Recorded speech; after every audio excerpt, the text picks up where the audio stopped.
My name is Catalina, but everyone calls me Kate, and I am 31 years old. When my younger sister Victoria walked down the aisle at our family estate in Connecticut last spring, surrounded by 300 of the most influential people in New England, I never imagined that her wedding would become the stage for the most spectacular business revenge in my family's history. The reception was elegant.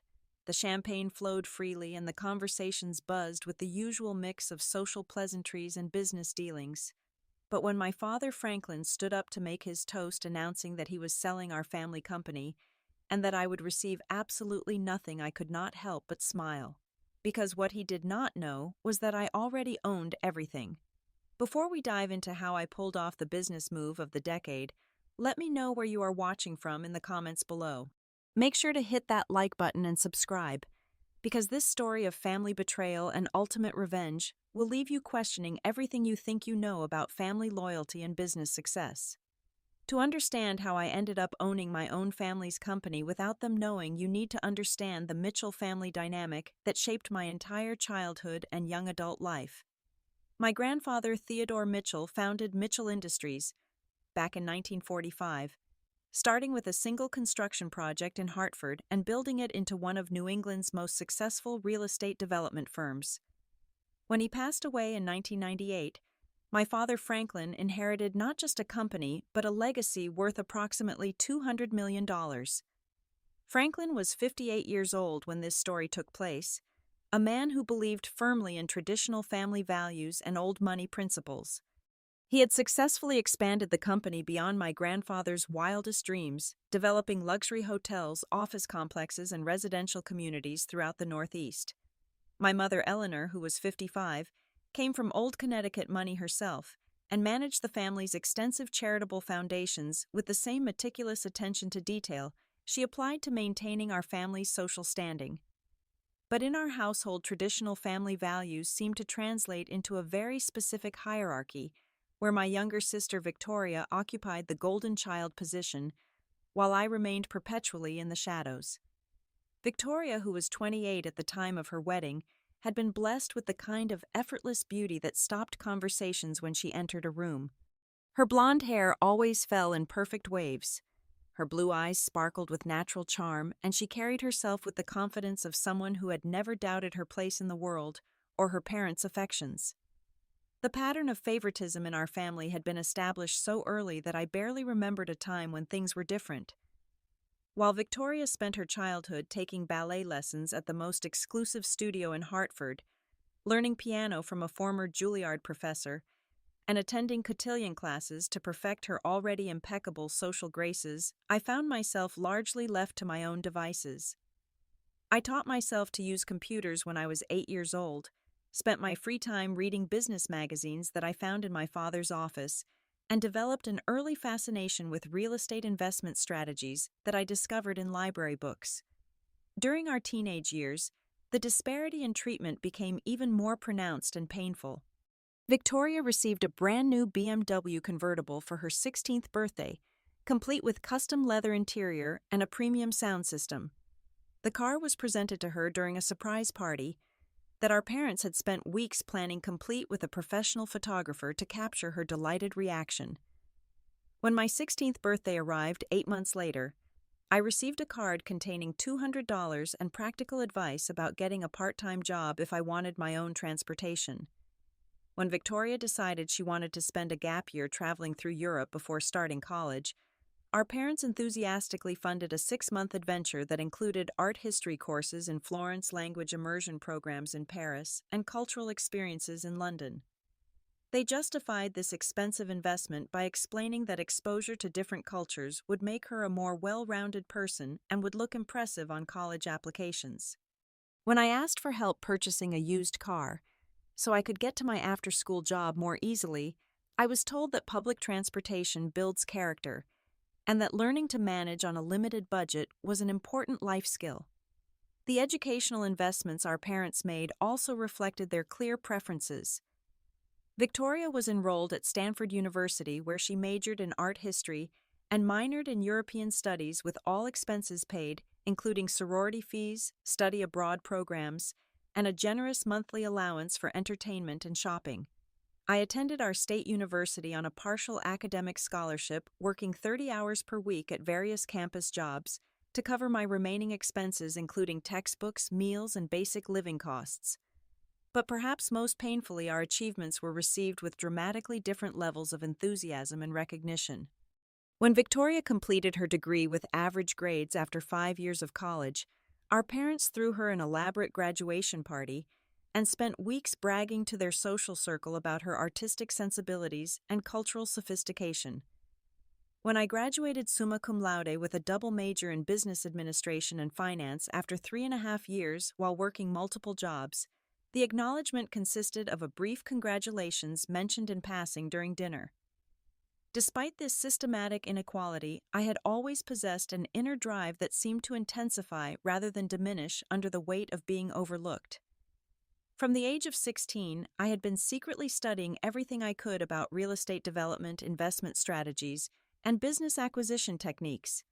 I read every book, attended every free seminar, and absorbed every piece of information I could find about building wealth and business empires. My parents assumed I was just being studious. In a general sense, never imagining that I was developing very specific plans for my future financial independence. By the time I graduated from college, I had already identified the exact weaknesses in Mitchell Industries that could be exploited by a patient and strategic competitor. I had studied their client lists, analyzed their profit margins, researched their key employees, and developed detailed plans for what would eventually become my own real estate empire. While my family saw me as the overlooked daughter with modest ambitions, I was quietly preparing to become their biggest business rival. The day after my college graduation, I made a decision that would change the trajectory of my entire life. Using the $7,000 I had saved from my various part-time jobs, plus a small loan I qualified for based on my excellent credit history, I purchased my first investment property, a rundown duplex in a transitioning neighborhood about 20 minutes outside of Hartford. The building needed extensive renovation work, but the location showed all the signs of becoming gentrified within the next few years. I spent every weekend for the next 6 months learning plumbing, electrical work, and basic construction techniques through YouTube videos and library books. I did most of the renovation work myself, hiring professionals only for the jobs that required official permits or specialized expertise that I could not safely handle alone. Within 8 months, I had transformed the property from a deteriorating eyesore into an attractive rental unit that commanded premium rent from young professionals who wanted to live close to the city but could not yet afford downtown prices. More importantly, during this renovation process, I established the legal framework that would eventually allow me to acquire my family's company without them knowing. I created a limited liability company called Everest Holdings, named after my favorite mountain and registered under a slightly modified version of my name, E.H. Morgan, using my middle name of Helena and my maternal grandmother's maiden name. All business correspondence, property deeds, and financial transactions were conducted under this identity, creating a completely separate business persona that had no obvious connection to Catalina Mitchell. By the time I turned 25, Everest Holdings owned 12 properties throughout Connecticut and Western Massachusetts with a combined portfolio value of approximately $5 million. I had quit my corporate job as a financial analyst and was working full-time as a real estate developer, though my family believed I was simply working as a consultant for various small businesses. They showed polite but limited interest in my work, usually changing the subject quickly whenever I tried to discuss my projects or achievements. The real breakthrough came when I turned 28 and realized that Mitchell Industries was beginning to show signs of serious financial strain. My father had made several costly mistakes in recent years, including 2 large development projects that had gone significantly over budget and a luxury hotel investment that was failing to generate the expected returns. Additionally, several of their most talented employees had left to work for competitors, citing better opportunities and more innovative work environments. This was when I began implementing the most audacious phase of my plan. Using my network of business contacts and my reputation as E.H. Morgan, I started systematically hiring away Mitchell Industries' best employees by offering them higher salaries, better benefits, and equity stakes in Everest Holdings. I recruited their top project manager, their most successful sales director, their head of construction operations, and their chief financial officer all within an 18-month period. Simultaneously, I began acquiring smaller companies that provided essential services to Mitchell Industries, from architectural firms to construction suppliers to property management companies. Each acquisition was structured so that Everest Holdings became the parent company, but the original business names and operations remained unchanged. This meant that Mitchell Industries continued working with the same vendors they had always used, never realizing that their supplier network was now controlled by their founder's daughter. By my 30th birthday, Everest Holdings had grown into a $50 million enterprise, with diversified holdings throughout the New England real estate market. I owned residential complexes, commercial properties, construction companies, architectural firms, and property management businesses. More crucially, I had positioned myself to be the logical buyer when Mitchell Industries inevitably needed to sell their assets to remain financially solvent. Throughout this 9-year period, I maintained perfectly cordial relationships with my family while carefully avoiding any detailed discussions about my business activities. They knew I was successful enough to afford a nice apartment and a decent car, but they had no idea about the true scope of my wealth or business empire. In their minds, I was still the overlooked daughter who had turned out reasonably well despite not receiving their focused attention and investment. The final piece of my strategy fell into place 6 months before Victoria's wedding when my father confided to a family friend that he was considering retirement and exploring options for selling Mitchell Industries. The company was still profitable, but the profit margins had declined significantly, and several major projects had created cash flow problems that were becoming increasingly difficult to manage. He was looking for a buyer who could pay approximately $50 million and who would maintain the company's reputation and employee base.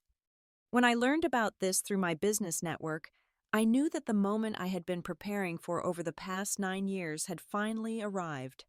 Victoria's wedding would provide the perfect opportunity to reveal the truth about Everest Holdings in the most dramatic and satisfying way possible. The guest list included judges, senators, business leaders, and media figures who already knew E.H. Morgan's reputation in the real estate industry. All I had to do was wait for the right moment to connect my public identity with my secret business persona. Victoria's wedding day dawned with the kind of perfect spring weather that seemed designed specifically for fairy tale ceremonies.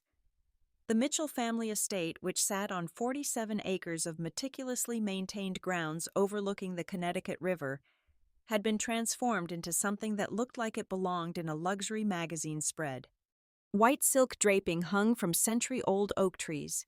Thousands of white roses created stunning floral arrangements throughout the ceremony and reception areas, and a custom-built dance floor had been installed in the center of the main lawn. The guest list read like a who's who of New England's political and business elite. Victoria had always moved in exclusive social circles, and her marriage to Bradley Ashworth, who was 32 and heir to a textile manufacturing fortune, represented the joining of 2 prominent Connecticut families with deep historical roots and extensive business connections. As guests began arriving for the 5 o'clock ceremony, I found myself in the unique position of recognizing many faces that my family had no idea I knew personally. Judge Patricia Winters, who was 61 and served on the state Supreme Court, greeted me warmly when she thought no one was looking, referencing a conversation we had had the previous week about upcoming zoning changes that would affect several of my properties. Senator Gerald Hayes, who was 54 and chaired the Economic Development Committee, gave me a subtle nod of acknowledgement that spoke volumes about the business relationship we had developed over the past 2 years. Most remarkably, Marcus Webb, the 49-year-old CEO of Northeast Development Group and one of my father's biggest competitors, approached me during the cocktail hour with congratulations about what he called my brilliant strategy with the Mitchell acquisition.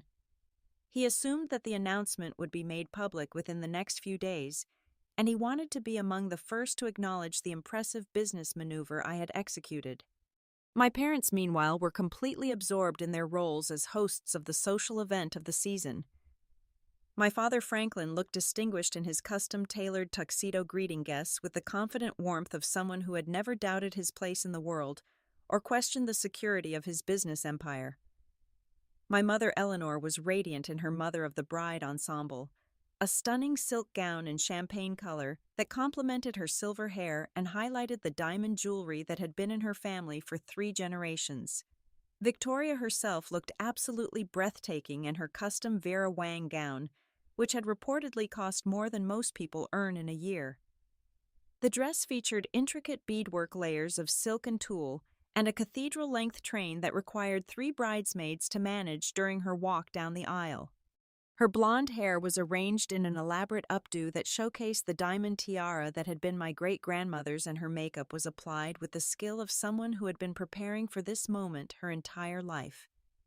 I had chosen to dress more modestly for the occasion, wearing a simple but elegant navy blue dress that would not draw attention away from the bride, but still looked appropriate for such a formal event.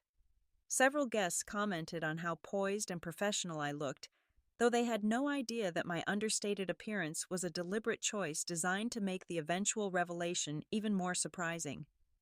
During the ceremony itself, I found my attention drifting between the beautiful ritual unfolding before us and the conversations I could overhear from nearby guests. Several business associates were discussing the rumored sale of Mitchell Industries, speculating about potential buyers, and expressing surprise that Franklin had decided to retire while the company was still profitable. Others were talking about Everest Holdings and the mysterious E.H. Morgan, wondering when this influential but reclusive business figure would finally step into the public spotlight. As we moved from the ceremony to the reception, I felt a growing sense of anticipation about what the evening would bring. My father had told me privately that he planned to make an important announcement during his toast, though he had been deliberately vague about the specifics. I knew from my business contacts that the sale contracts had been finalized earlier that week, but the general public was still unaware that the transaction had been completed.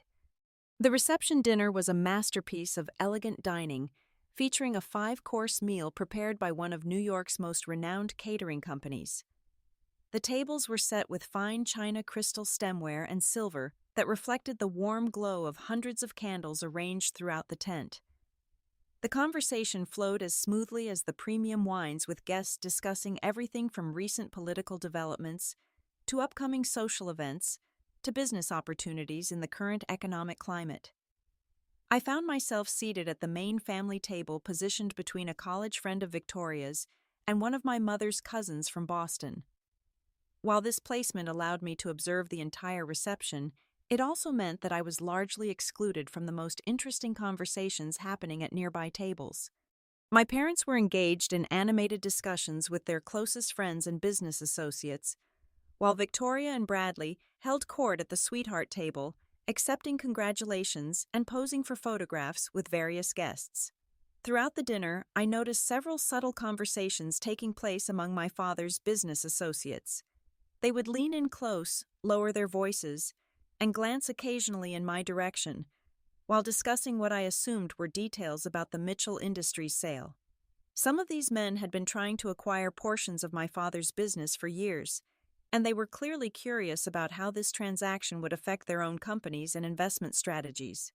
The most intriguing exchange occurred between 2 men I recognized as major players in Connecticut real estate development.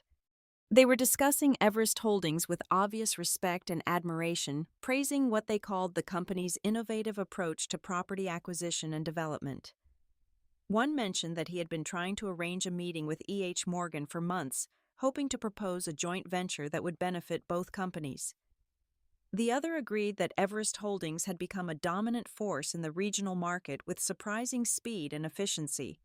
As the dinner service concluded and the staff began clearing tables, my father stood up and tapped his champagne flute with a fork, requesting everyone's attention for what he described as an important family announcement. The conversation gradually died down as 300 guests turned their focus to the head table, where Franklin Mitchell commanded attention with the natural authority of someone accustomed to being heard and respected.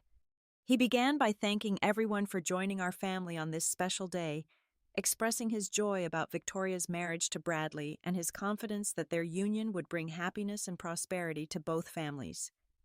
He spoke eloquently about the importance of family traditions, the value of maintaining strong business relationships, and his gratitude for the success that had allowed our family to host such a beautiful celebration. Then his tone shifted slightly as he prepared to share what he called the most significant business decision of his career. He explained that after 47 years in the real estate development industry, following in the footsteps of his father Theodore, he had decided that the time had come to step back and allow new leadership to guide Mitchell Industries into the next phase of its growth and evolution. The room fell completely silent as guests absorbed the implications of what he was saying. Many of these people had known my father for decades and had never imagined that he would voluntarily relinquish control of the company that had been his life's work. Others were clearly calculating how this change might affect their own business relationships and investment strategies. Franklin continued by announcing that he had successfully negotiated the sale of Mitchell Industries to what he described as a highly reputable and well-capitalized firm that would maintain the company's commitment to quality development projects and ethical business practices. The sale price he revealed with obvious pride was $50 million, representing a fair valuation that would provide financial security for our family, while ensuring the continued success of the company and its employees. Then came the moment that I had been both anticipating and dreading for months. My father's expression grew more serious as he turned his attention directly to me, and I could see something cold and calculating in his eyes that I had never noticed before. He explained that while Victoria would receive her full inheritance as had always been planned, some family members had made poor decisions and demonstrated bad judgment that had consequences. Looking directly at me, he stated clearly and publicly that I would receive nothing from the family estate or the company sale. He cited what he called my lack of ambition, my failure to contribute meaningfully to the family business, and my general inability to understand the level of commitment and sacrifice required to build and maintain a successful enterprise. The room grew uncomfortably quiet as guests realized they were witnessing a very public family humiliation. Finally, with obvious satisfaction, he raised his champagne glass and announced that the buyer was Everest Holdings, a company he described as representing everything he admired about modern business leadership, vision integrity, and commitment to excellence. The purchase price of $50 million, he declared, represented not just the end of one chapter, but the beginning of an exciting new era under progressive and capable management. The moment I had been planning for 9 years had finally arrived, and I felt a strange sense of calm wash over me as I slowly stood up from my chair. All 300 guests turned their attention to me, probably expecting to see embarrassment, hurt, or anger in response to my father's public rejection. Instead, I smiled warmly and raised my own champagne glass, as if preparing to graciously accept his announcement and offer congratulations on the successful sale. The silence in the tent was complete and electric. I could feel the weight of every gaze in the room, from powerful business leaders who knew my secret identity to family friends who had no idea what was about to unfold. My parents looked slightly confused by my calm reaction, probably expecting a more emotional response to being publicly disinherited and humiliated at my sister's wedding. I let the silence stretch for just a few moments longer, building the dramatic tension before delivering the revelation that would change everything. Then, in a clear voice that carried easily throughout the tent, I asked the question that would expose the beautiful irony of the entire situation. "Congratulations on the sale, Dad. Who did you say the buyer was again?" Franklin looked puzzled by my question, probably wondering why I was asking him to repeat information he had just clearly stated. But he answered with obvious pride, explaining once again that Everest Holdings was the purchasing company, and that they were a very reputable firm with an excellent track record in real estate development and property management. That was when I delivered the line I had been rehearsing in my mind for months: "I am Everest Holdings." The effect was immediate and dramatic. The entire tent erupted in gasps, murmurs, and expressions of shock as 300 guests tried to process what they had just heard. My father's face went through a rapid series of expressions cycling from confusion to disbelief to dawning comprehension, to something that looked like panic. My mother Eleanor dropped her champagne glass, and the sound of crystals shattering on the floor seemed unnaturally loud in the suddenly chaotic atmosphere. Victoria stared at me with her mouth open, her perfect wedding day makeup unable to hide the complete shock written across her face. Bradley looked back and forth between his new wife and his sister-in-law, clearly trying to understand the family dynamics he had just married into. But the most satisfying reactions came from the guests who already knew my professional identity. Judge Patricia Winters stood up from her table and announced in a voice that carried throughout the tent that she could indeed confirm that Catalina Mitchell was the sole owner and operator of Everest Holdings. Senator Gerald Hayes nodded emphatically, adding that he had been working with me on economic development initiatives for the past 3 years. Marcus Webb, the CEO who had congratulated me earlier, actually started laughing and applauding, clearly appreciating the brilliance of the business strategy I had executed. He announced to anyone within hearing distance that this was the most impressive long-term acquisition plan he had witnessed in his 30-year career. My father was stammering now, trying to form coherent sentences while his mind struggled to accept what he was hearing. "That's impossible," he kept repeating. You're just, Just what, Dad?" I asked calmly. "Just the daughter you ignored and underestimated for 31 years. Just the family member you publicly announced deserved nothing. Just the woman who apparently lacks the ambition and judgment necessary to build a successful business." The room was buzzing with excited conversations as guests shared their knowledge of Everest Holdings' reputation and my track record as E.H. Morgan. Some were expressing admiration for what they recognized as a masterfully executed business plan, while others were clearly enjoying the dramatic family confrontation unfolding before them.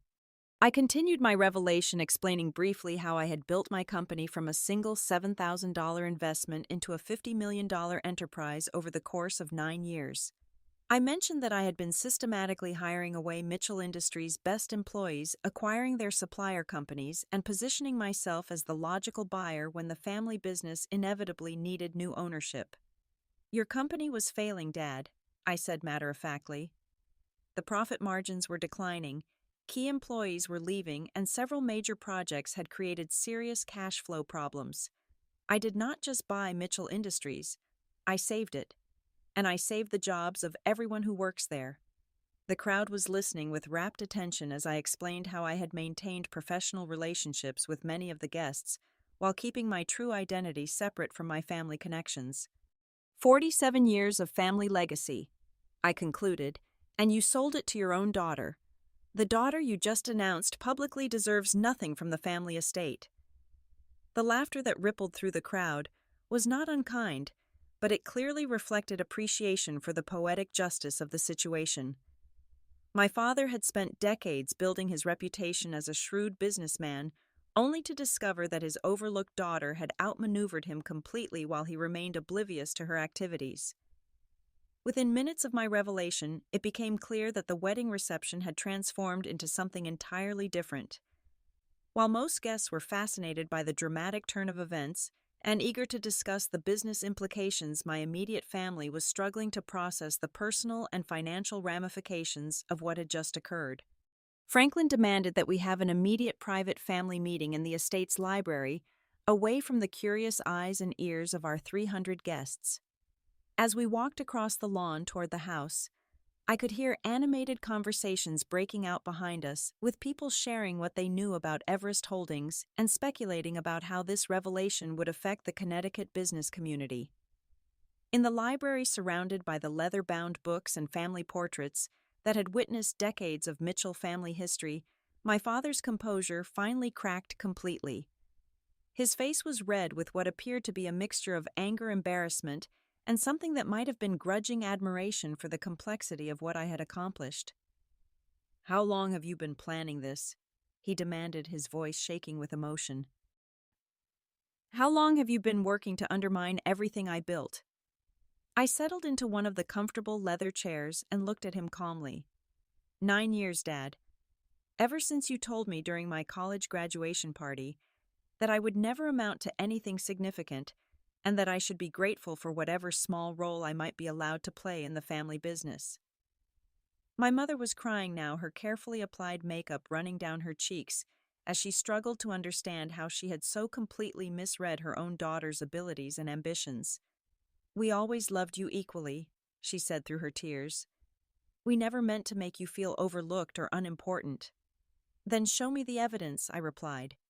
"Show me one time in 31 years when you invested in my potential the way you invested in Victoria's.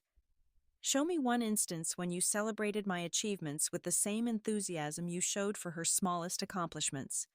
Show me one moment when you treated me like I mattered as much as she did." Victoria, still wearing her elaborate wedding gown, was sitting quietly in the corner, probably processing the realization that her perfect wedding day had just become the backdrop for the most dramatic family confrontation in our history. Finally, she spoke up, her voice small and uncertain. "I didn't know about any of this. I didn't ask for favoritism or special treatment." I looked at my sister, feeling a complicated mixture of love, resentment, and something that might have been pity. "You didn't have to ask for it, Victoria. You just accepted it as your natural due. You took the car, the college tuition, the European vacations, the constant praise and attention, without ever questioning whether it was fair or wondering what message your acceptance was sending to me."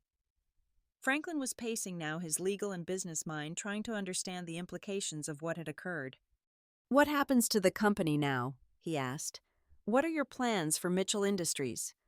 "I honor the sale contract exactly as written," I replied. "You get your $50 million just as we agreed. The employees keep their jobs, probably with better benefits and more opportunities for advancement than they had under your management. The company continues to operate and grow, but under new leadership that actually understands modern business practices." "But why?" my mother asked desperately. "If you had this kind of money and business success, why didn't you just tell us? Why did you let us continue believing that you were struggling financially?" I considered her question carefully before answering. "Because I needed to know who you really were. I needed to understand whether your love for me was conditional on my success or whether you were capable of valuing me for my own sake. Tonight, in front of 300 witnesses, you made it clear that you consider me worthless and undeserving of basic respect or recognition." The legal implications of the situation were becoming clearer to Franklin as his business training overcame his emotional shock. The sale contract had been properly executed, regulatory approvals were in place, and the transaction was legally binding. There was no mechanism for backing out or renegotiating terms, even with this new information about the buyer's identity. "This changes everything between us," my mother said, reaching toward me with a pleading gesture. "Surely we can work through this misunderstanding and rebuild our relationship now that we understand your true capabilities." I stood up from my chair and smoothed my navy dress, preparing to return to the reception, where my sister's wedding guests were probably still discussing the evening's revelations. "This changes nothing between us, Mom. You had 31 years to see my true capabilities, and you chose not to. You had countless opportunities to invest in my potential, and you chose to invest in Victoria instead. You had every chance to treat me with basic respect and recognition, and you chose public humiliation." As I walked toward the library door, Franklin made one last desperate attempt to salvage the situation. "What do you want from us now?" Money and apology. Some kind of public acknowledgement. I paused with my hand on the doorknob and turned back to face the three people who had shaped my entire life through their choices about how to treat me. "I don't want anything from you anymore, Dad. For the first time in my life, I don't need your approval, your recognition, your financial support, or your love. I have everything I need, and I built it myself while you weren't paying attention. I am not your overlooked daughter anymore. I am not your afterthought or your disappointment. I am the successful businesswoman who just outmaneuvered you completely, and I am walking away from this family with my head held high and my future entirely under my own control." 6 months after Victoria's wedding, I was sitting in the corner office of the downtown Hartford skyscraper that I had purchased 3 weeks earlier to serve as the headquarters for Everest Mitchell Group, the new name I had chosen for the combined business operations. The floor-to-ceiling windows provided a panoramic view of the Connecticut River and the city skyline, and the office itself was decorated with a mixture of modern art and family photographs that reflected both my professional success and my personal journey. The transformation of the former Mitchell Industries had exceeded even my most optimistic projections. Revenue was up 30% compared to the same period the previous year, employee satisfaction scores had reached all-time highs, and we had secured contracts for 3 major development projects that would establish our reputation as the premier real estate development firm in New England.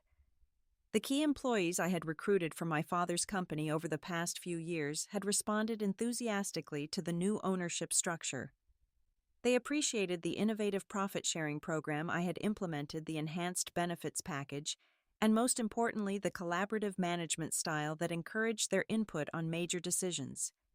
Several had told me privately that they were grateful to be working for a company that valued their expertise and treated them as partners, rather than merely employees. The media coverage of the wedding revelation had been extensive and largely positive. Forbes magazine had featured me in an article titled, "The Patient Entrepreneur Who Bought Her Family Legacy," which detailed my 9-year strategy and highlighted the business lessons that could be learned from my approach. The Wall Street Journal had written about the importance of recognizing talent, regardless of family dynamics, using my story as an example of how traditional assumptions about succession planning can blind business leaders to emerging competitors. My personal life had also undergone significant changes during this period. I was dating someone I had met through my business network, a fellow entrepreneur who appreciated my intelligence and ambition rather than being intimidated by my success.